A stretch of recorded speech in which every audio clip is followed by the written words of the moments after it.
We've got a combination sad situation here, but then a happy one. It's kind of one of these situations where God takes a tragedy and Right. makes something good out of it.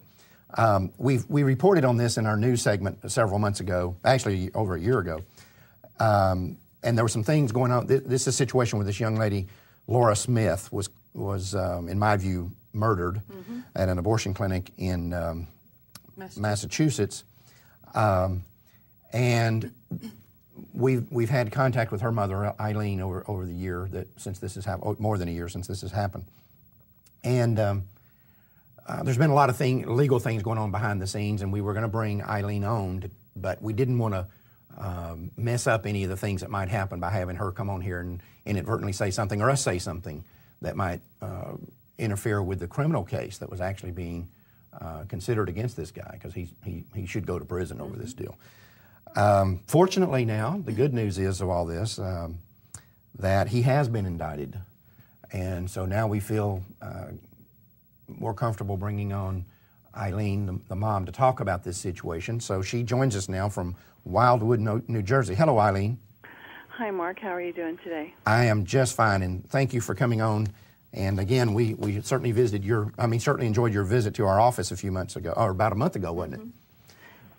Eileen, first off, to recap our viewers with what happened, because it's been a long time since it's been on our newscast. Tell them what went on in the case of your daughter. Your daughter went for an abortion. She was 22 years old. Is that right? Yes, that's correct. And actually, it's less than a year. It was September 13th of last year. It's been a little over 9 months now. And sometimes it seems like yesterday. Sometimes it seems like an eternity. But right. Yes, she went for an abortion. We didn't know she was pregnant. Her fiancé had just gotten shipped out to Iraq, and all I can conjecture is that she found herself in a very difficult place and didn't know what to do. But it was very surprising to us, shocking to us, that she chose abortion since she was pro-life and a Christian, raised in a Christian home. And that's part of my message when I go around and speak, is that this is something that affects the church, and I want to wake up the church and wake up parents that this is an issue that's in our four walls also. Absolutely. But my daughter died on the abortion table, and she died because the doctor did not give her oxygen. That's all she needed was oxygen. There was no allergic reaction to the anesthesia or anything. He provided such substandard medical care, and she died for lack of air. And, of course, as you just said, he was just indicted last week. He's going to be arraigned this Thursday.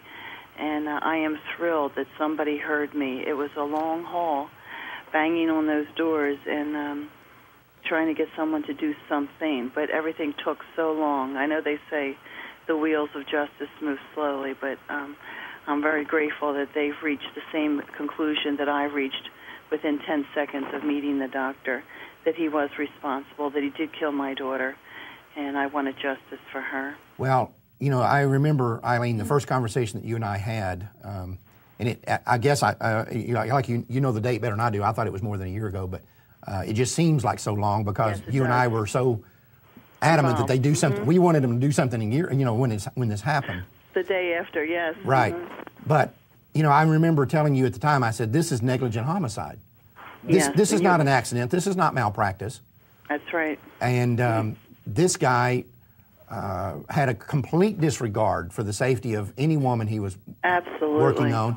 And it just happens that your daughter is the one who drew the short straw. And that's the only difference between her and the girl that was before her or the girl that was after her. That's true. I can't believe that there aren't more dead bodies in his wake because of the substandard medical care. I mean, I really hope he goes to jail for the way he practiced medicine. And the irony of all this is this man was a Harvard fellow. In fact, he's back working at Harvard right now in the research department. Right. He didn't do what he did out of ignorance. What he did, he teaches classes in sedation of OBGYN patients. His vitae is about an inch thick. He's a very educated, he knows what he's doing, and I'll tell you what the bottom line was. It was greed. It can't be anything else, because he knew better.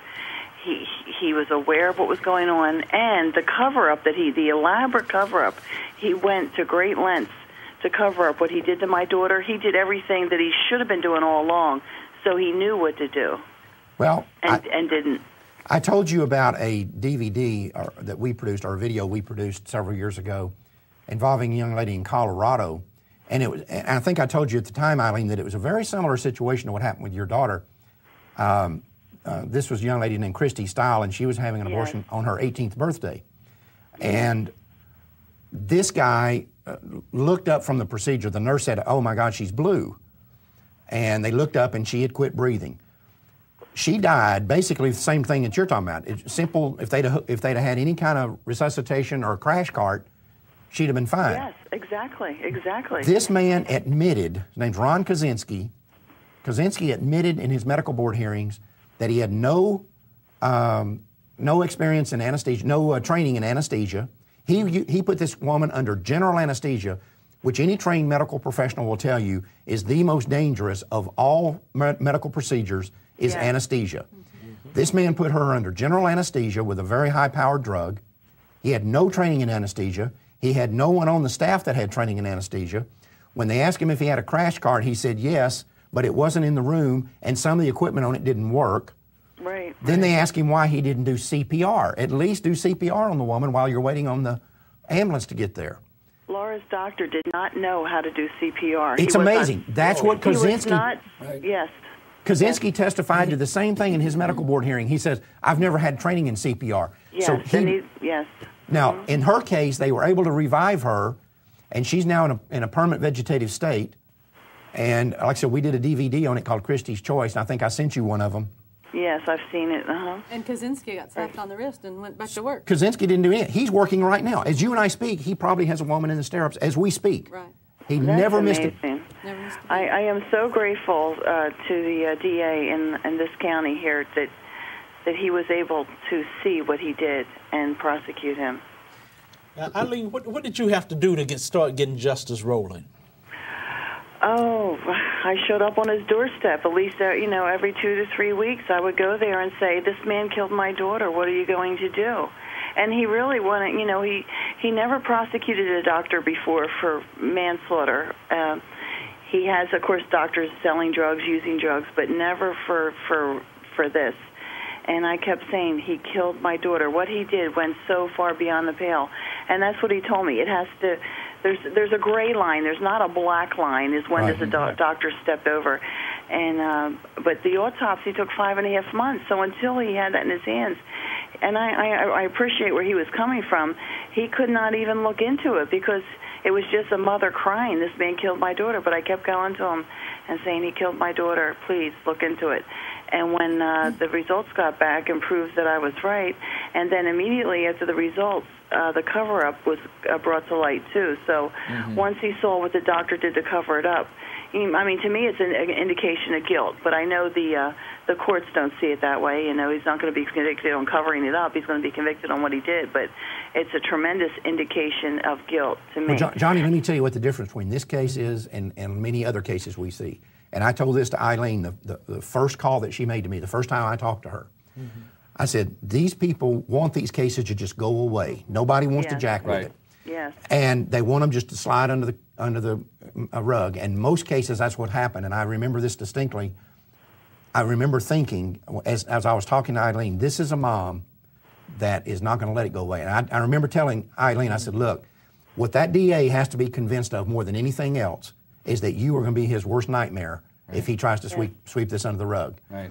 And she took that to heart, and she was there. She made sure that this guy knew that Laura's death was not going to go unpunished. I basically, Mark, did the investigation myself. I researched the drugs he used. I called the drug manufacturers. I called healthcare professionals. I interviewed anyone that had anything to do with my daughter, and thank God, one of the employees I called talked to me and gave me all. She really didn't know what the doctor did wrong because she was not, of course, a medical professional. She had no medical training at all, but I had an in the office, and I was grateful for that, and she's the one that exposed the cover-up to the medical board. But I spent 8, 10, 12 hours a day researching, calling people, pounding pavements, and the DA would say to me, "Mrs. Smith, don't you have a civil lawyer?" And I said, yes, I do, but all they do is sue insurance companies. This man killed my daughter. He committed a crime. I don't care about the civil case. This man killed my daughter, and I just would not go away. And the more information, every time I got more information, when I went to the medical board, I started 3 things at once: the civil case, the criminal case, and the medical board case. And I did them all in 10. And when I finally got to see the medical board, I bought a stack of papers 3 inches high, and I said, here's my research. Here's everything I did. They were in shock. They said, no one ever does this. You have made our case so easy. I called the medical examiner board, the one who was doing the autopsy, at least once a week. What are you doing? What's happening? Right. And they were very gracious, but I stayed on everybody. This is what I knew when I first talked to you, is that you would not let this go undealt with, unpunished. Let me give you some more good information and something that's just very typical of the abortion lobby on this deal. First off, we got a guy here now who will probably go to jail, hopefully. He's at least been indicted. Yes. Second thing is, the good news is this abortion mill has been closed. Yes. 2 of them. They cannot get anybody to take this guy's place, which is the biggest problem with abortion mills around the country. Well, he owned it. It was his abortion clinic. He owned it. So when he lost it, it closed. Right. And now, but I guarantee you, Eileen, if they could have hired somebody, he would have. But yes. But let me tell you something very typical, and we're out of time. I want to just throw this out there. This is unbelievable. We found an article written by a pro-abort up there talking about the fact that this woman died, this guy's now been indicted, and the result of that is the abortion clinic has been closed down. You know what her problem is? What? Fewer choices for those who want abortions. I read that. But the same day, that was in the Cape Cod Times, the same day, the other reporter that's been following the case, she printed an article, and she listed all the doctors that have killed and maimed people and how they went to jail. So I was thrilled for that balance. I don't know if you read that article. Think about the mentality, and like I say, we're out of time, but think about the mentality here. Sure. They're not concerned about Laura. No. All they're concerned about is that they won't be able to be another Laura. That's what they're concerned about. That's right. Well, Eileen, thank you for coming on, and keep us posted if something new happens. And I will, Mark. I definitely will. I know it sounds weird, but I want to give you congratulations because, like I said, I knew the first time I talked to you that you were going to be tenacious and not let this deal go. And God blesses you to see justice. Thank you. I knew I was going to be tenacious, but I was highly doubtful what would happen. Well, never lose faith, Eileen, and thanks for coming on with us. Thank you. Thank you. Bye-bye. Thank you.